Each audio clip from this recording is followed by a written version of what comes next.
Bonjour et bienvenue sur la chaîne Pichoun Papa. Alors aujourd'hui, petite vidéo sur un sujet difficile qui est la séparation. Pour vous faire une petite intro, pour vous expliquer un peu la situation actuelle, malheureusement, la justice actuelle, quand on se sépare, vis-à-vis du droit de visite et du droit de garde, met plus en avant la maman parce que il semblerait qu'elle aurait plus de temps ou plus d'aptitude ou encore plus étrange que l'enfant ait plus besoin de sa mère que de son père. Malheureusement, vis-à-vis de tout ça, la procédure est longue. Elle peut aller de 6 mois, enfin à plus d'un an s'il y a des appels, etc., etc. Et malheureusement, pendant cette période, dans les 3 quarts des cas, je dis bien dans les 3 quarts des cas, qu'on voit le plus souvent, c'est l'enfant réside chez la mère et le papa a droit à des visites, on va dire,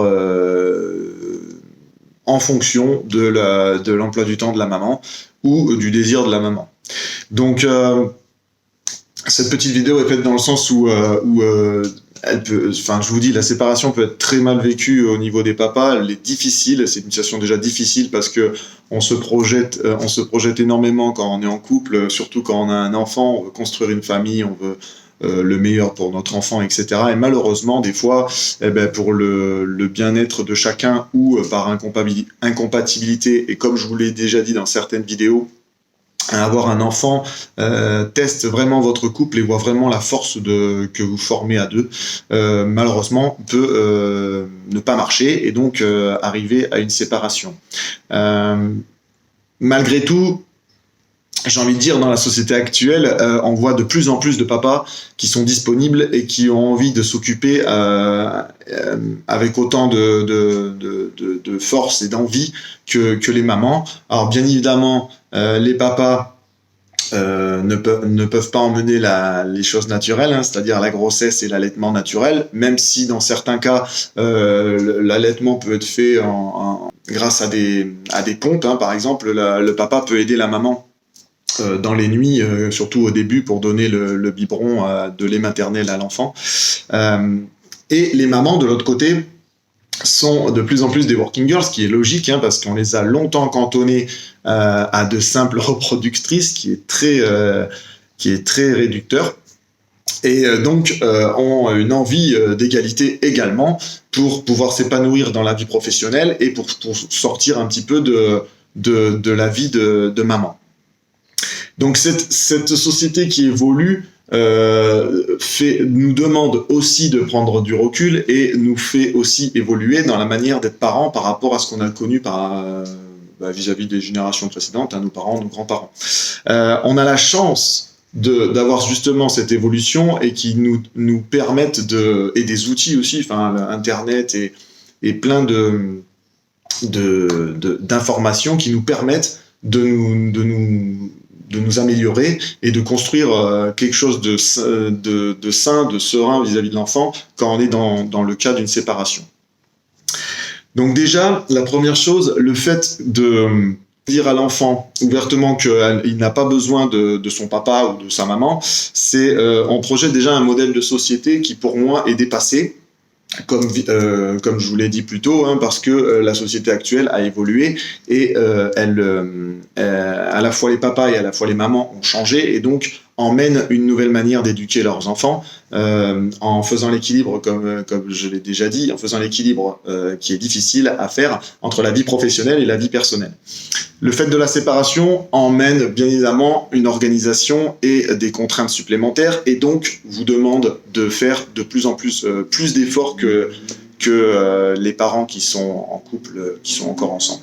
Chose importante que j'arrête pas de répéter, c'est qu'un enfant, il faut pas oublier que ça se fait à deux, ça s'éduque à deux et que les parents qui vivent ensemble ou pas doivent emmener leur pierre à l'édifice, comme je dis, pour construire l'esprit critique et on va dire l'autonomie et les emmener à devenir des adultes responsables et leur donner tous les outils, enfin en tout cas les accompagner pour qu'ils deviennent des adultes responsables et qui soient indépendants quand ils rentreront par exemple dans la vie professionnelle. Donc les erreurs à pas faire dans cette situation, que ce soit d'un côté ou de l'autre, hein, c'est-à-dire on va commencer par les mamans, c'est l'enfant est déjà plongé dans une situation difficile dans laquelle il va falloir avoir une période dans laquelle il va avoir une période de transition pour lui faire comprendre qu'il verra que papa et que maman dans deux logements différents, qui fera des choses différentes avec les deux, et que y aura toujours un parent qui sera absent lors des activités que vous ferez.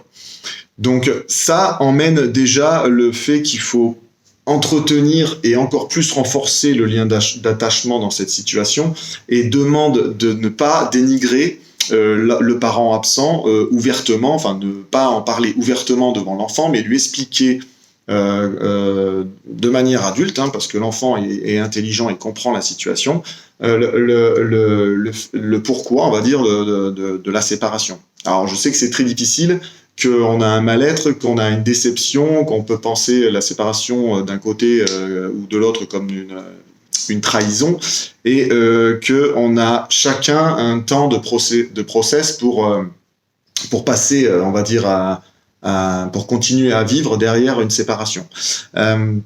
Mais faut pas oublier que les adultes, c'est nous, et donc que le travail, c'est à nous de le faire. Il faut pas prendre la séparation comme une excuse ou comme une raison de parler ouvertement à l'enfant de notre mal-être ou du fait que de dénigrer l'autre parent. Il faut qu'on soit responsable, et c'est nous, je le répète, c'est nous les adultes. L'enfant n'a pas choisi cette situation, il est dans une situation qui lui a été imposée. Donc cette séparation étant difficile, les parents vont devoir faire des efforts pour maintenir un lien entre eux et de communiquer encore entre eux pour que la relation avec l'enfant se passe correctement ou le plus, on va dire, simplement possible. Ça demande une certaine organisation, comme je vous l'ai dit, ça demande un recul, ça demande un développement personnel parce que on est en souffrance, que ça soit d'un côté comme de l'autre. Ça provoque aussi des frustrations. Et tout ça fait que rajouté avec la gestion de la vie de l'enfant, tout ça fait que il faut qu'on soit encore plus fort que dans le cas normal des parents qui vivent encore ensemble. Si on prend le cas des trois quarts des séparations, l'enfant réside chez la maman. Alors s'il vous plaît, les mamans, ne faites pas l'erreur, la grosse erreur, de bannir le papa de la vie de l'enfant dès que vous êtes séparés. Ne prenez pas la séparation comme raison pour dénigrer le papa, et ne faites pas non plus des actions pour casser le droit de garde ou le droit de visite qui sera décidé par le juge. La justice a un rôle pour rester neutre et impartial. Mais de notre côté, on doit faire l'effort de maintenir ce lien d'attachement avec l'enfant malgré la séparation. Je m'explique, je veux dire, par exemple, dans une séparation, deux logements différents, les mamans, vous amusez pas à déménager à l'autre bout du monde ou à l'autre bout de la France parce que vous voulez plus que l'enfant voie son père. Et les papas, c'est pareil, ça dépend de votre âge. Par exemple, je vais prendre mon cas qui a trentaine passée. C'est pas parce que vous êtes séparés que vous devez vous taper une crise de la quarantaine et oublier que vous avez un enfant. Faut pas oublier quand même qu'on a des parents, il faut qu'on ait des parents, pardon, et qu'on est responsable d'un enfant maintenant. Voilà, on a d'autres, il faut garder ça à l'esprit et il faut construire sa vie en ayant ça à l'esprit. Je sais que la chose est difficile. Surtout pour l'après-séparation, on a des difficultés, comme je vous dis, chacun a un temps de process différent pour continuer à avancer. Ça peut durer même des années. Je veux dire, il est très difficile, je sais, de recommencer à vivre sa vie après une séparation. Comme je vous l'ai dit, hein, quand on a un enfant, on peut faire l'erreur d'être omniprésent, d'être très impliqué dans l'enfant. Quand on est séparé, je vous raconte pas, c'est doublé. C'est-à-dire étant donné qu'on se retrouve tout seul alors que normalement on est deux dans les situations, on redouble d'efforts et on veut encore plus faire pour garder un environnement sain pour l'enfant. Cependant, il ne faut pas s'oublier dans l'affaire et il faut prendre le temps, se faire aider, pourquoi pas, hein, de prendre le temps, communiquer avec sa famille, communiquer avec des psychologues ou des psychiatres pour pouvoir avancer et passer le cap et pour aussi, on va dire, se construire en tant que parent solo. Voilà, si je peux résumer comme ça. Pour en revenir sur les erreurs, mentir à son enfant sur le parent absent, le dénigrer, c'est indiquer à l'enfant, ça peut être le cas, d'indiquer à l'enfant qu'une partie de lui n'est pas aimable, voire le mener à détester la partie du parent absent. Ça peut même aller dans les pires des cas, dans ce qu'on appelle l'aliénation parentale. Ça peut provoquer de grands problèmes à l'enfant, de grandes souffrances au niveau de l'enfant, au niveau des parents, ça peut complexifier la vie de tous les jours, surtout au fur et à mesure qu'ils grandissent et qu'ils arrivent dans des périodes d'adolescence, etc., où ils sont conscients de la situation. Moi, par exemple, pour prendre mon cas, mes parents ont divorcé quand je commençais mon adolescence. Je peux vous dire aujourd'hui, avec le recul et le fait que j'ai fait un travail avec moi-même et que j'ai communiqué avec ma famille, que mon manque de confiance, en fait, par exemple, vient je pense, entre autres, hein, et une des raisons, c'est le divorce de mes parents. Donc, vous voyez, la chose est difficile à gérer. Comme je vous dis, on n'est pas parfait. Chacun va gérer la situation d'une certaine manière. Ne vous énervez pas. Ne prenez pas la balle au bon à chaque fois pour dénigrer l'autre parent. Faites l'effort de vous retenir et de continuer à communiquer avec l'enfant de la situation. Et de lui emmener le bonheur et de continuer à lui donner de la joie de vivre et des souvenirs et non se focaliser sur votre mal-être et sur la difficulté de la situation. La vie, en général, est difficile. Donc, dans tous les cas, vous serez en colère ou vous serez énervé de quelque chose, la séparation étant quelque chose qui nous touche profondément, comme la santé, et ça peut et c'est on va dire des moments encore plus compliqués à gérer dans une vie.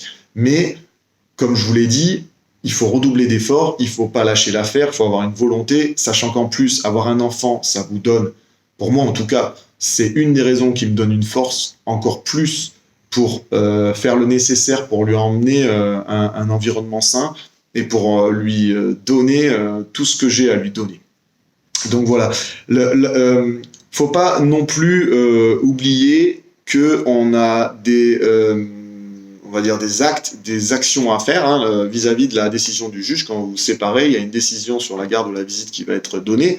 Donc la justice, comme je vous l'ai dit, est neutre, est impartiale, et elle va chercher l'égalité des parents, et elle va chercher à que les deux parents, toujours, soient présents dans la vie de l'enfant, parce qu'ils mettront toujours l'enfant au centre des intérêts.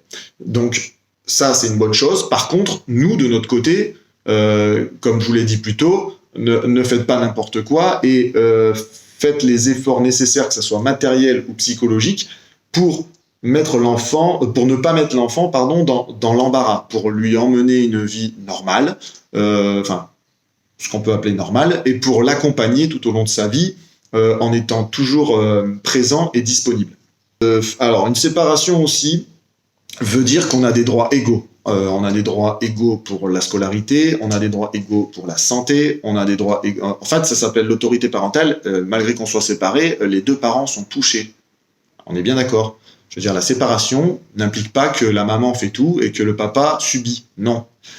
L'autorité parentale, c'est les deux parents. Comme je vous l'ai dit, c'est pas parce qu'on est séparés que un des deux parents va être avantagé. Surtout pas. La justice fait en sorte que l'autorité parentale soit partagée. Donc, dans ce cas-là, mettez-vous dans la tête que après une séparation, oui, c'est compliqué, oui, c'est difficile, oui, on se pose des questions, on peut même être aigri, frustré, en colère, mais il faut toujours penser aux intérêts de l'enfant. Aux intérêts de l'enfant. Donc, chacun a des droits, des devoirs à faire. Ça, c'est la justice qui vous aide dans ce sens. Mais après, personnellement, vous avez aussi des actions et des efforts à faire pour pouvoir transmettre à votre enfant, continuer à transmettre à votre enfant l'apport de ces deux familles, les deux cultures, des parents pour, comme je vous disais plus tôt, lui donner cet esprit critique et son autonomie et le rendre fort pour la vie qu'il va mener en tant qu'adulte plus tard.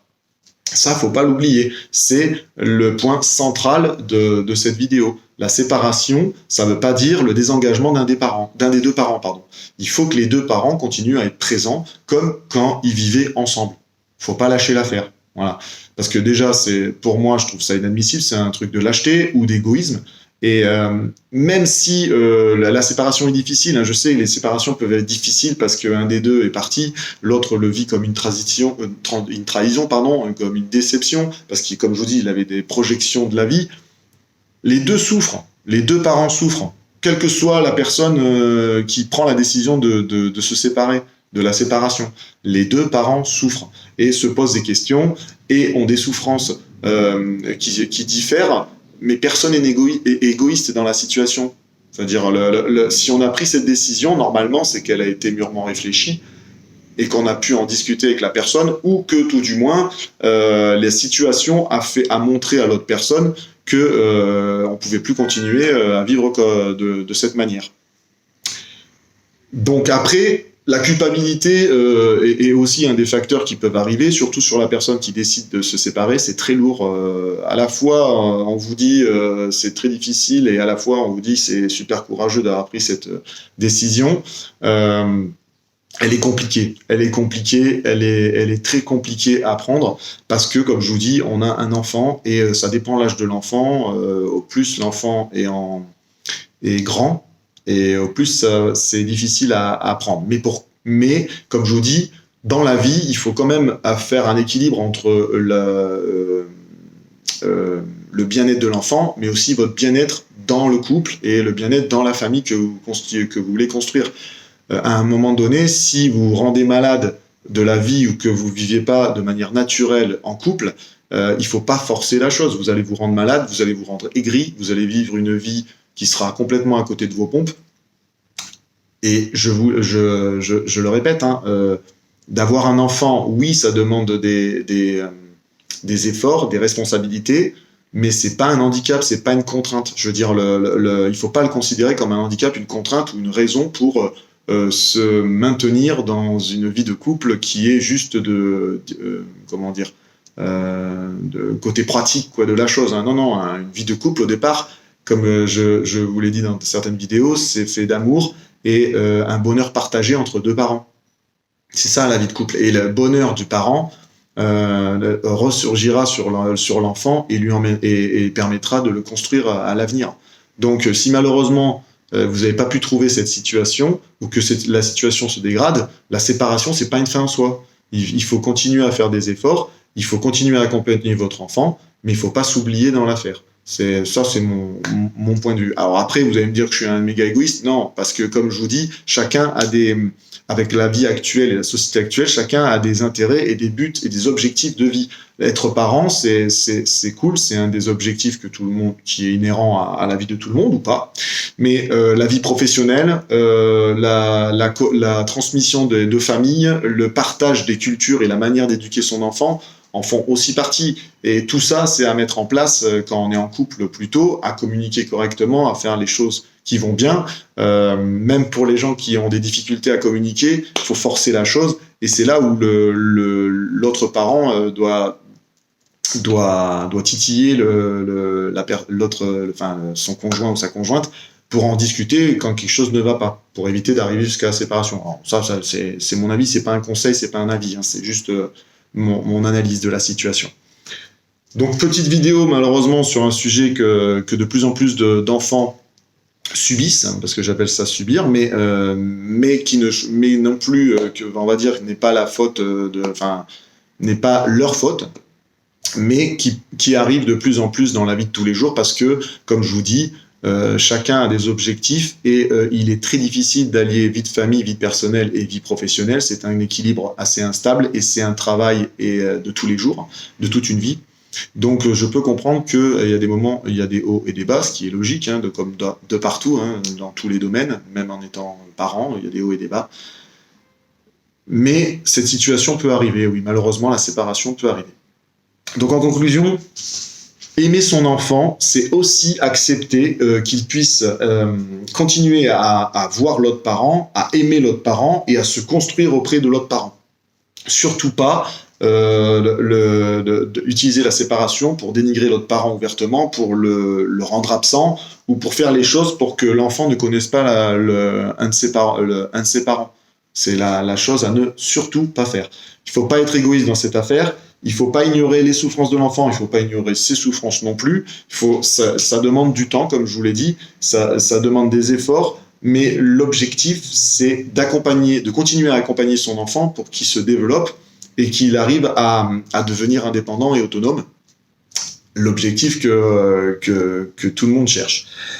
Donc voilà, c'était une petite vidéo sur un sujet difficile, mais j'avais besoin d'en parler parce que au niveau des papas, moi je trouve, ça c'est mon analyse encore, au niveau des papas, ils sont mal lotis dans cette situation parce que les 3/4 du temps, l'enfant réside chez la maman et le temps de la procédure, comme je vous ai dit, qui peut durer de 6 mois à plus d'1 an s'il y a l'appel, etc., subit, on va dire, là pour le coup, le papa subit l'emploi du temps et les envies de la maman. Si celle-ci on va dire, ne fait pas l'effort de prendre le recul nécessaire ou on va dire, est en colère vis-à-vis du papa. Donc il y a un travail, c'est sûr, c'est un gros travail. Il faut savoir communiquer entre les deux parents. Il faut maintenir, on va dire, la communication nécessaire et utile pour accompagner l'enfant. Après, je vous demande pas d'être transparent. Alors, j'ai déjà vu des cas où le papa et la maman ont acheté, vivaient maison à côté. Ça, c'est super. J'ai pas dit que toutes les séparations étaient difficiles. Il y en a certaines qui se passent très bien, où la maman continue à faire voir l'enfant au papa et tout s'enchaîne normalement. Après, il faut pas oublier qu'une séparation, c'est rare c'est toujours bien. La décision du juge n'est qu'un fil directeur et n'est qu'une base pour les cas de séparation difficiles.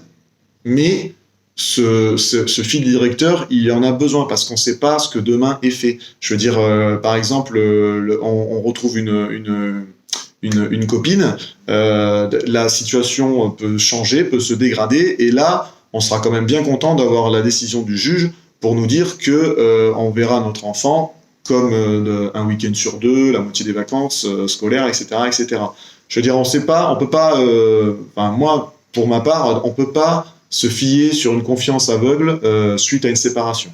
Il nous faut quand même quelque chose pour nous ramener à la réalité, parce que là, on touche le côté émotionnel, on touche le côté personnel, comme je vous dis, qui peut être très profond et qui peut ressurgir des années après, vis-à-vis d'un changement de statut d'un des deux parents. Donc voilà, petite vidéo sur un sujet compliqué, mais petite vidéo qu'il faut qu'elle soit abordée parce que c'est aussi le but de cette chaîne, de vous parler de la vision du papa dans toutes les situations de la vie quotidienne. J'espère que cette vidéo, malgré tout, vous aura aidé. J'espère que cette chaîne au complet vous aide. N'hésitez pas à me laisser des commentaires en dessous de cette vidéo. Si vous avez des questions ou des situations particulières, mettez-moi-les en commentaire en dessous. Dites-moi si vous aimez ou pas cette vidéo par les pouces, comme d'habitude.